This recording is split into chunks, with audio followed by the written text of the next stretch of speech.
या यूक्रेन पे संकट टल गया, या फिर जो बाइडेन साहब ने ऐसा कुछ कह दिया कि बाजार उत्साहित हो गया? पहले वो 2-3 बुलेट पॉइंट बता दूं जिसकी वजह से मार्केट में रिकवरी हुई है, जिससे थोड़ा सा लोग शांत हो मन उनका। जो सैंक्शंस अमेरिका ने कल अनाउंस किए बाइडेन जी ने, उसमें एनर्जी उससे बाहर है। तो यानी जो एनर्जी की दिक्कत हो रही थी कि यूरोप में गैस रुकेगी, तो वो तो पाइपलाइन तो उन्होंने रोक दी थी। पाइपलाइन रुकी है, लेकिन ना कि सैंक्शन लगा दी साहब, रोजनेफ्ट कामकाज नहीं कर सकता या बेनिफिट में कच्चा तेल ज्यादा दौड़े ना, है ना? हाँ, तो इसलिए सब अपनी उल्लू सुधार रहे हैं। क्रूड ऊपर से नीचे आ गया। पहला फैक्टर ये। दूसरा फैक्टर ये है कि बैंकिंग पे सैंक्शंस लगाए गए हैं। तीसरा फैक्टर ये है कि यूएस की आर्मी या यूएस की फोर्सेस नहीं जाएंगी कीव में। इन 3 बातों की इस मार्केट में बड़ा रिस्पाइट आया कि कोई बड़े वॉर एस्केलेशन की गुंजाइश नहीं है ओके इस समय तक। तो ये बेसिकली कंटेन्ड रहना है यूक्रेन तक। जो डर लग रहा था ये बहुत एस्केलेट होगा तो पता नहीं कहां तक चला जाएगा, वो डर खत्म हो रहा है बाजार। मतलब हिंदी में कहें तो यूक्रेन का कट गया है। बाकी सब ठीक है। तो यूक्रेन अपना झेले। उनके यहाँ चेरनोबिल पे कब्जा हो गया, जो उनकी न्यूक्लियर साइट थी। एयरपोर्ट पे कब्जा, पूरे देश पे एक तरीके से रशिया ने कब्जा कर लिया है।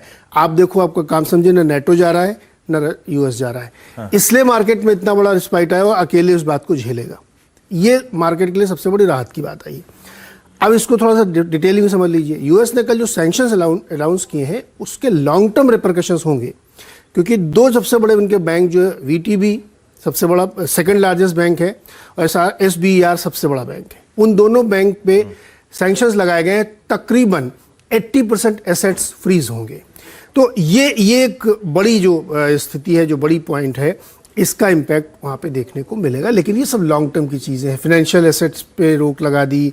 वहाँ के जो बड़े अमीर लोग हैं, जो पुतिन के बड़े करीबी हैं, उनके कामकाज पे रोक लगा दी। इन बैंकों के जो बड़े अधिकारी हैं, उन पर रोक लगा दी। ये सब स्लो इम्पैक्ट दिखाएंगे। लेकिन जो बड़ी चिंता थी कि एनर्जी क्राइसिस ना हो, वो बचा हुआ है।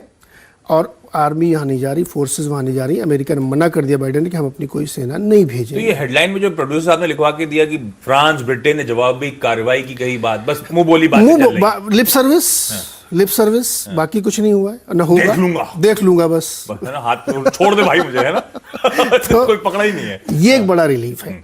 तो मुझे लगता है इसीलिए मार्केट ने इसको रिजॉइस किया है। अब उस फाइनेंशियल सैंक्शंस के आगे क्या इम्प्लीकेशंस आते हैं, और रशिया उसके लिए प्रिपेयर होगा, I'm sure। अरे दिमाग से आदमी सोच ही लेगा कि मैं इतना बड़ा काम करने जा रहा हूँ, तो यही सबसे पहले होगा। ईरान के साथ हो चुका है पहले। तो इसके इम्पैक्ट आगे क्या होगा पता नहीं मुझे। लेकिन क्रूड नीचे बहुत नहीं आया, अभी भी $102 पे ट्रेड कर रहा है। अब आप ये देखिए, दूसरी खेल समझिए। ये $102 पे क्रूड अभी भी ट्रेड कर रहा है। हमारे देश के लिए चिंता है। हमें रशिया से कोई लेना देना नहीं, हमें यूक्रेन के झगड़े से कोई लेना, हमें नेटो से लेना नहीं। हमें लेने देना ये जो $102 पे तेल खड़ा है, ये हमारी इकोनॉमी के लिए प्रॉब्लम है। इसलिए मुझे लगता है इस एक को नेगेटिव को छोड़ दें तो आज की तारीख में कोई नेगेटिव नहीं है। तो मार्केट को इसको थोड़ा सा रिजॉइस करना चाहिए, सेलिब्रेट करना चाहिए। इसके लिए एक ही ऑप्शन है, यूपी इलेक्शन जो है ना 7 की जगह 14 चरणों में होना चाहिए था। तो सीधा इम्पैक्ट नहीं पड़ता। कोई तो बियर करेगा।